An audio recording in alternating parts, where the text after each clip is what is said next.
அனைவருக்கும் வணக்கம். உங்கள் அனைவரையும் CNN கிளம்பு நியூசிலாந்தினூடாக மீண்டும் சந்திக்கின்றோம். கிளம்பு நியூசிலாந்தினூடாக பல விடயங்களை நாம் உங்களுக்கு கொண்டு வந்திருக்கின்றோம். அதன் அடிப்படையில் இன்றைய தினம் ஜனாதிபதி அன்ரகுமார திசாநாயக்கவனுடைய உரை ஒரு பிரதான பேசு பொருளாக நாட்டிலே அமைந்திருக்கிறது. அவர் பதவியேற்ற ஒரு வருடத்துக்கு பின்னர் இன்று ஆற்றுகின்ற இந்த உரை ஒரு பிரதானமான பல விடயங்களை வெளிப்படுத்தி இருக்கிறது.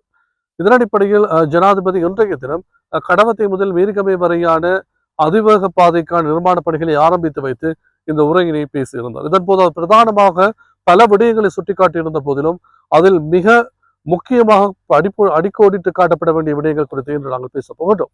இதன் அடிப்படையில் அண்மையில் கைது செய்யப்பட்ட 5 பாதாள குழு தலைவர்களுடைய தொடர்புகள் மற்றும் அதனூடாக தற்போது அரசாங்கம் முன்னெடுக்கும் விசாரணைகள் தொடர்பிலும் ஜனாதிபதி மிக முக்கியமான கருத்துக்களை கூறியிருந்தார்.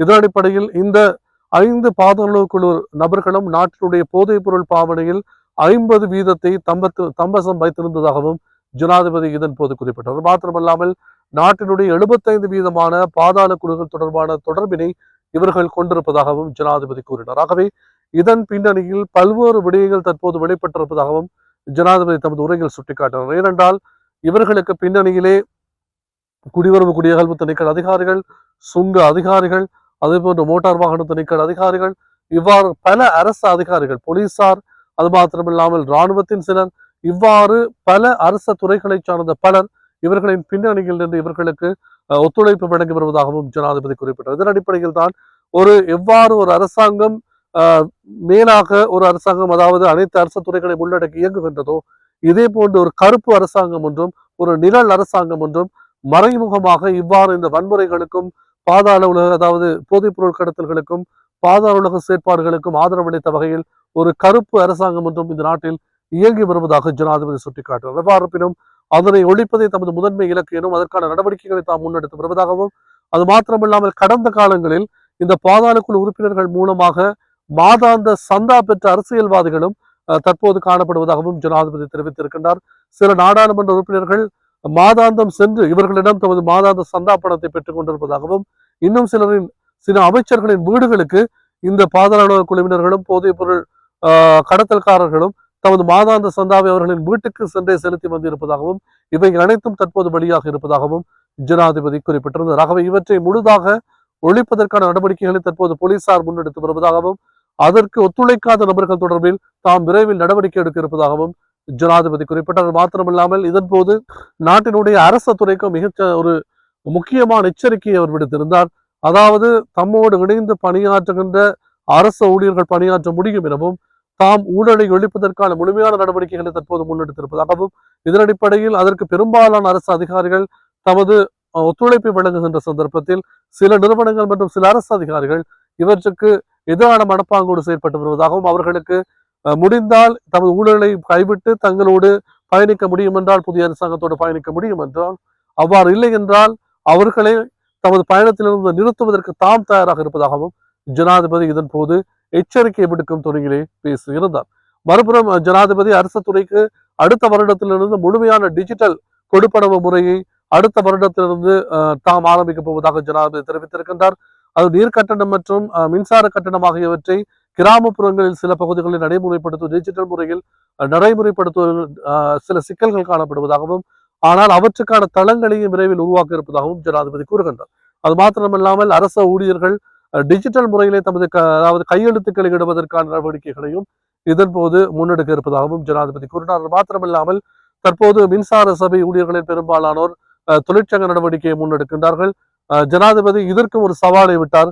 முடிந்தால் அவர்கள் தமது தொழிற்சங்க நடவடிக்கையை முன்னெடுத்து பார்க்கட்டும், அதற்கு முகம் கொடுப்பதற்கு தாம் தயாராக இருப்பதாகவும், தாம் மின்சார சபை ஊழியர்களுக்கு எவ்வித அநீதிகளை இழைக்கவில்லை என்றும், அவர்கள் தொழில் புரிவதற்கான ஏற்ற சட்ட ஏற்பாடுகளை தற்போது முன்னெடுத்திருப்பதாகவும், அதாவது சட்டத்தில் இயங்கிய ஒரு நிறுவனத்தை லாப நோக்கம் ஈட்டுவதற்கான முறையிலே வடிவமைத்திருப்பதாகவும், யாருடைய தொழிலுக்கும் தாம் ஆப்பு வைக்கவில்லை எனவும், அவ்வாறு எவராவது இந்த அரசாங்கத்தினுடைய வேலை திட்டங்களுக்கு எதிர்ப்பு தெரிவித்து அவற்றை இல்லாமலாக்குவதற்கு முயற்சிப்பார்களாயும் அவர்களுக்கு எதிராக தாம் செயற்படுவதற்கு தமது அரசாங்கம் ஒருபோதும் பின்வாங்க போவதில்லை என்றும் ஜனாதிபதி மிக அழுத்தமாக இதன் போது தெரிவித்திருந்தார்.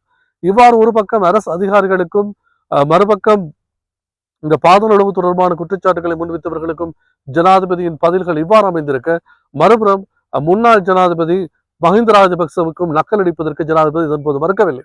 அவர் இதன்போது குறிப்பிட்ட விடயம் தான் சில முன்னாள் தலைவர்கள் தற்போது வீதி உலா நாடகங்களை நடத்துவதாகவும், இன்னும் சிலர் சட்டம் தமக்கு எதிராக செயற்படுகின்ற போது சட்டத்தை எதிர்த்து கேள்வி கேட்பதாகவும், இன்னும் சிலர் அரசாங்கம் ஒரு சட்டத்தை நடைமுறைப்படுத்துகின்ற போது அவற்றை கேலிக்குட்படுத்துவதாகவும் ஜனாதிபதி குறிப்பிட்டிருந்தார். ஆகவே இங்கு யாரும் இனிமேல் சட்டத்துக்கு மேலானவர்கள் அல்ல எனவும், இதுவரை காலமும் தம்மை சட்டத்துக்கு மேலானதாக கருதியவர்கள் தற்போது அவற்றை சகித்துக் கொள்ள முடியாமலேயே இவ்வாறான கருத்துக்களை கூறி வருவதாகவும் ஜனாதிபதி குறிப்பிட்டிருந்தார். அது முக்கியமாக மஹிந்த ராஜபக்ச மற்றும் ரணில் விக்ரமசிங்கே ஆகியோரையே ஜனாதிபதி இவ்வாறு மறைமுகமாக சாடியிருந்தார். தம்மை சட்டத்துக்கு மேலானவர்கள் நினைத்து இதுவரை அனைத்து மக்களுடைய வரிப்பணத்திலே அனைத்து சலுகைகளையும் அனுபவித்தவர்கள் தற்போது தாம் சட்டத்துக்கு கீழ் கொண்டு வரப்படுகின்ற போது அவர்களால் தமதனை ஏற்றுக்கொள்ள முடியாமல் இருப்பதாக ஜனாதிபதி குறிப்பிட்டிருந்தார். மறுபுறம் பார்க்கின்ற போது ஜனாதிபதி மற்றொரு விடயத்தையும் குறிப்பிட்டிருந்தார். அதாவது அதாவது எந்த ஒரு அரசியல்வாதிகளுக்கும் முன்னால் இனி மக்கள் தலைகுனிய தேவையில்லை எனவும், அவ்வாறு இருந்த போக்கையே தாம் தற்போது மாற்றுவதற்கு முனைந்திருப்பதாகவும், ஆகவே இது அரசியல்வாதிகளுக்கும் ஜனாதிபதிகளுக்கும் தலை குனிந்து அவர்களுக்கு ஆமா போடுவதற்கான ஒரு நிலைமை இனி இலங்கை அரசியலில் இருக்கக்கூடாது என்றும், இனிவரும் தலைமுறை தலை நிமிர்ந்து வருகின்ற தலைவர்களை கேள்வி கேட்கக்கூடியவர்களாக அமைய வேண்டும் என்றும், அதற்கான ஒரு கல்வி சீர்திருத்த முறைமையை இந்த அரசாங்கம் இனிமேல் நடைமுறைப்படுத்த போவதாகவும் ஜனாதிபதி குறிப்பிட்டிருக்கின்றார். ஆகவே இவ்வாறான சூழ்நிலையில் தான் இன்றைய தினம் முன்னாள் ஜனாதிபதி அதாவது மஹிந்த ராஜபக்சனுடைய கட்சியில் தேர்தல் கேட்ட அதாவது மித்தனிய பகுதியில் ஐஸ் தொழிற்சாலை அமைந்த இடத்தின் உரிமையாளரான சம்பத் பணம்பேரி என்ற நபர் தற்போது நீதிமன்றத்தில் இன்றைய தினம் சரணடைந்திருந்தார். இவரை 7 நாட்கள் தடுப்பு காவலில் வைப்பதற்கு தற்போது நீதிமன்றம் உத்தரவிட்டிருக்கின்றது. இதனடிப்படையில் இவருடைய தடுப்பு காவலில் வைக்கப்படுகின்ற சந்தர்ப்பத்தில் எவ்வாறான உண்மைகள் வெளிவரப்போகின்றன என்பது மறுபுறம் பாரிய எதிர்பார்ப்பினை ஏற்படுத்தியிருக்கிறது. இந்த சூழ்நிலையில் தான் அனைவரும் தற்போது எதிர்பார்ப்பது இதன் பின்னால் இருக்கும் அரசியல் பின்னணிகள் வெளிவரும் என எதிர்பார்க்கப்படுகின்றது. பொறுத்திருந்து பார்ப்போம். அவ்வாறான விடயங்கள் வெளிவருகின்ற போது அவற்றையும் உங்களுக்கு உடனுக்குடன் கொண்டு வருவதற்கு நாங்கள் தயாராக இருக்கின்றோம். தொடர்ச்சியாக இணைந்திருங்கள். எங்களுடைய CNN களம் நியூஸ்லைன் யூடியூப் பேஜினை சப்ஸ்கிரைப் செய்யாதவர்கள் இன்றைய சப்ஸ்கிரைப் செய்து கொள்ளுங்கள். தொடர்ச்சியான தகவல்களை உங்களுக்கு கொண்டு வருவதற்கு நாங்கள் தயாராக இருக்கின்றோம். மீண்டும் தொகுப்பில் ஒரு சந்திக்கின்றோம். அதுவரை உங்கள் அனைவருக்கும் நன்றி, வணக்கம்.